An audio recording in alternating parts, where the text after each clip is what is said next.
Hey there, you rebelicious soul. It is great to have you here. I'm excited to inspire you again today, and I hope that this podcast episode will open up new possibilities within you. Enjoy and feel free to reach out if I can support you in any way. Hello. So I would love to tune in with you today about a very classic relationship dynamic that pretty much all of us are familiar with. It is the classic dance where one partner pulls away and the other partner would simply love to get as close as possible, as soon as possible. So when this happens, and we're going to focus primarily on you being the one who doesn't pull away, because it might cause a number of responses in you. It could be that you are very secure in the relationship, that you're very secure in yourself, and that their withdrawal or pulling away, it doesn't worry you that much. In that case, congratulations. That means that you have a very solid base in yourself. However, it is not uncommon, and a lot of people will experience a sense of discomfort when there's a change in the dynamic. Because, when everything's fine, you feel safe, it's nice, and then all of a sudden, they might be interacting less. Their behavior might be that they're shut down. It's very hard to read them, maybe. And, you're only human, so that there might be questions arising.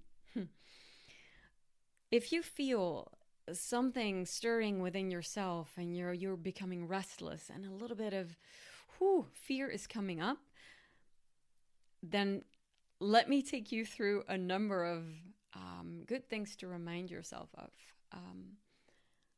so that this time of them pulling away becomes a little bit easier. Because right now, you might be feeling panic and hurt. But the thing is, so are they. It might be that their pulling away is the result of a feeling of inadequacy in them, insecurity, not knowing what to do, and just wanting to do it right so badly that instead of making mistakes, they'd rather withdraw and first get themselves together. However, you are left and you might be wondering, do they still want to be with me? What did I do wrong? How can I get them back into the relationship?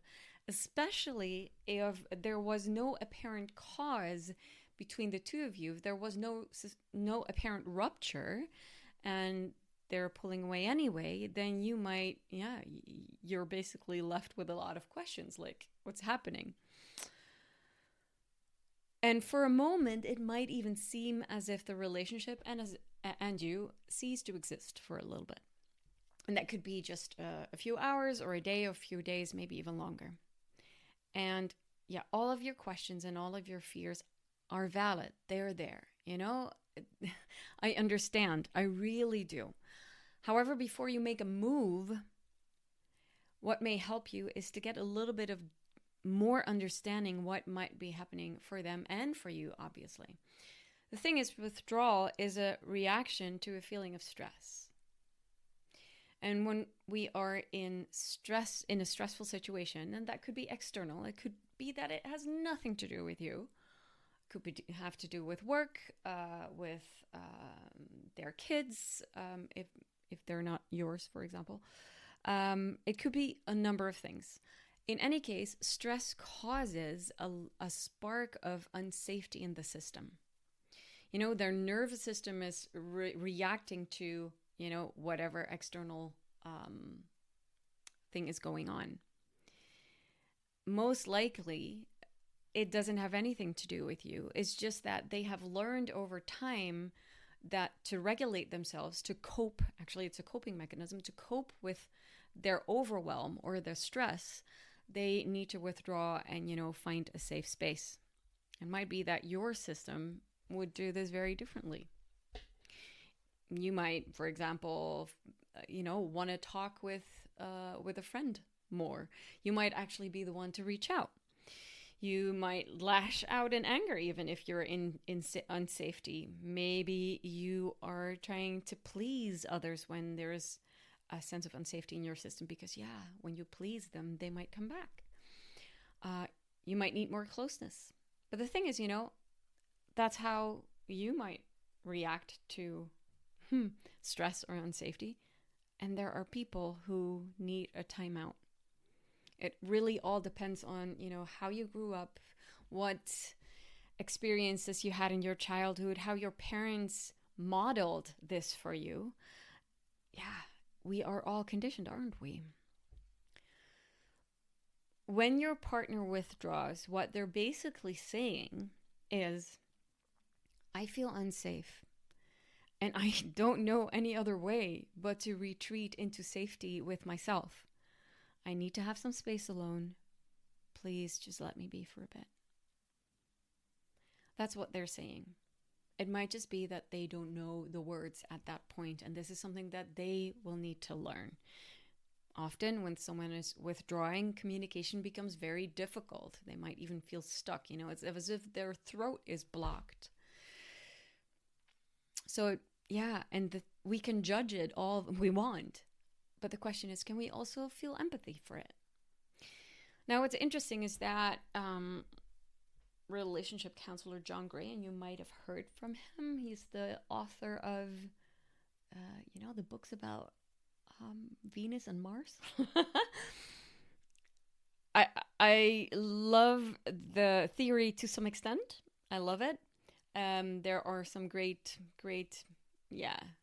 there's great parts to it. I also think that sometimes it's a little bit more complicated. What he argues is that this withdrawal, the cave time, is more common for men. And it's very often hormone-based, testosterone-based actually, and therefore very normal. This is also something to take into account if you are a person who identifies as a woman and they identify as a man, and you can see this dynamic. It's a very classic one, but it's definitely not just based on that.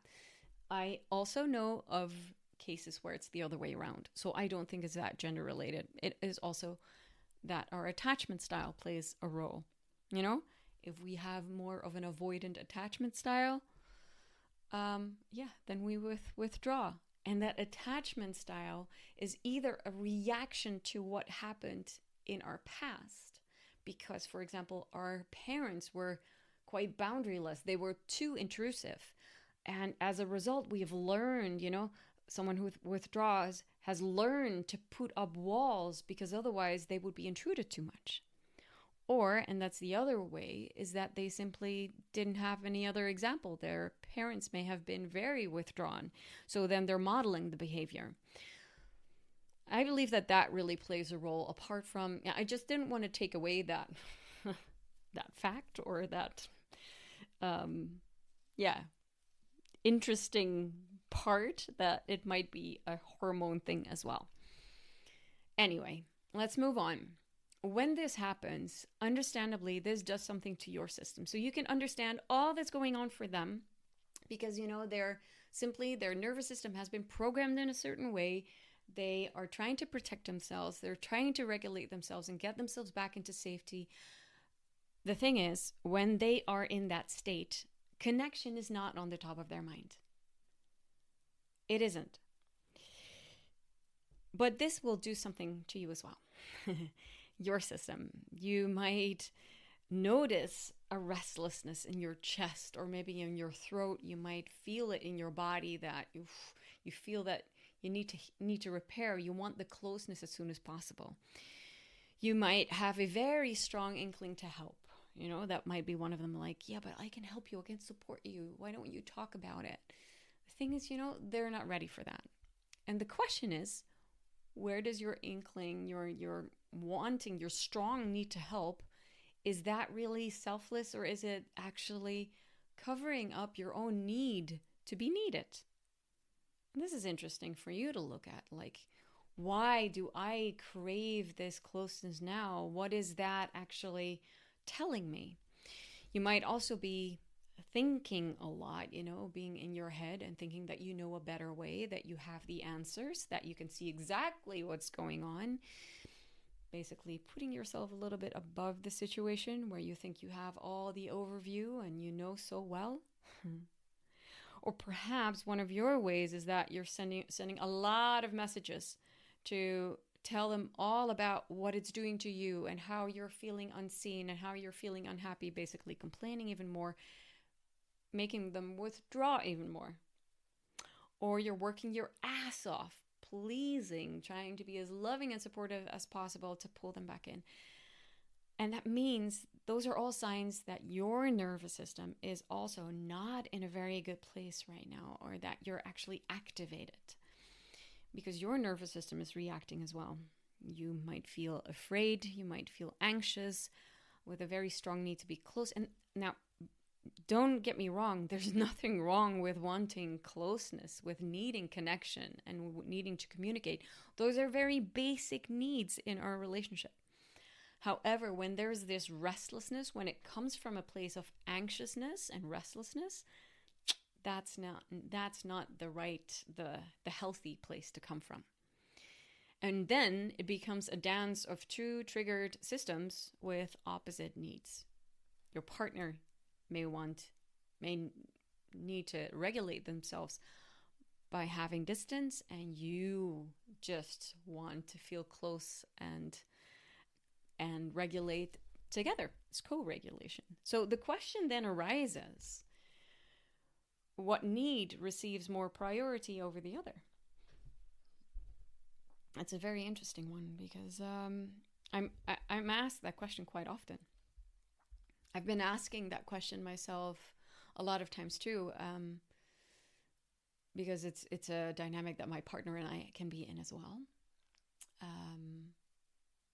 With him just really needing to do some self-research, like he wants to dig deep into himself, and he needs to do that by himself. And I understand it a lot more than I used to in the beginning, but it can be scary. But the truth is that, forcing someone to be close simply because you want to, when their whole system says no, it's useless. It really is useless. What I would say, the best response is, let them be with themselves for a bit. They need to regulate first. See if you can put yourself in their shoes a little bit and understand their mechanism instead of judging it. It's very easy to judge it, but that judgment is actually holding you, keeping you to your pain. Instead, why not choose curiosity? Like, hey, what might be happening for my partner? What am I not seeing? Can I maybe understand a little bit from their perspective? And I know it feels very counterintuitive to do this differently and to actually let them be without, trying to get them back into the connection. But really, it is the best way. Does that mean that you need to put aside your needs, or that it's unfair? Yeah, it might be unfair. And let me tell you, relationships are sometimes unfair. I'm sorry to say so. I'm sorry, but not sorry. But sometimes it just sucks. Your partner does not have to be at your beck and call all the time. And this is a harsh truth sometimes, because we might feel like, yeah, but I have needs as well. Why is it about their needs now? Well, yeah. A lot of times they are in connection. Now they cannot. So can you take care of yourself for a bit? Whatever you feel around this is valid because it's yours, and it's really important that you stay with your heart, feeling all the feels, feeling the sadness and the anxiety and the hurt without necessarily acting on it. Your need for closeness is valid. Your need for reassurance and safety, etc., is also valid. It's all valid. But see if you can find this with somebody else. Perhaps one of your best friends, or a coworker you can really talk to. Maybe it's your coach that you could reach out to. See if somebody else can give you what you need, or that you give it to yourself. And yes, it's the next best thing. It is not what you would actually want. The thing is, in mature relationships, we cannot always be there for each other all the time. Sometimes you may not be there for your partner either. And that's okay, because you are both mature beings. You are both mature, sovereign beings who may sometimes say, I'm sorry, I cannot be there. And it really is okay, as long as there's a balance. So trust that your partner doesn't stop loving you, and that they will come back a better person. Yeah. And that the next best thing is not there to replace your partner, because everyone has their own unique vibe and their own energy. And I understand that you would prefer being connected to your partner and that you want their arms around you. And it will happen. Yes. It's just that you and your partner cannot be everything to each other every time. Yes. Sometimes you cannot find the meeting point, and that's normal. What matters is that you are able to repair when you get back together. So try to stay understanding and empathetic and be curious about them. See if you can carry yourself in it, if you can hug yourself, if you can hold yourself with all the emotions. You don't have to push it away, but you don't have to act out on it. You don't have to become angry and send millions of messages to your partner and demanding that they come back. We don't do that. No, you let them be and you take care of yourself. Now, if you're the partner who actually needs some distance, here's what you can do to help them feel safer so that they actually can give you the space that you need. Okay? So I'm saying this because it's going to benefit you. You give them a promise of return. This is one of the things that my mentor, Terry Real, always mentions. And I think it's one of the best lessons in cases like this. Give a promise of return. So you could say, for example, hey, honey, I'm really feeling stuck right now. I don't know how to handle it other than taking some space for myself. I will let you know if I'm ready to connect in half an hour or a few hours or 3 days or whatever you say. And that's when you will come back. Perhaps you could add to that sentence, it would help me so much if for now you hold the fort for us and that you find somebody else to support you. So basically you're promising them when you will be back. And it doesn't mean that you have to come back and reconnect. It just means that you give them an update. Hey, I still need some time. I'm very confused, etc., etc. And I will, let you know again in another half a day or a day, whatever that is. And that is important. That is going to give the nervous system of the partner who is being pulled away from some support. So the deeper question that for the both of you, however, is, how can you regulate yourself? How can you find ways to feel more secure in yourself so that this need for withdrawal or too much closeness, which is both based on fear, so that becomes a little bit more neutralized, and more regulated. Even though it's a primary response of our system, we can rise up to the occasion, become more aware of our own coping mechanisms, and at some point, if we recognize it, we don't have to be led by it. Take a breath, take a pause, take 10 breaths, and be like, okay, so what's happening within me right now? Do I really need to choose this again, or can I choose differently?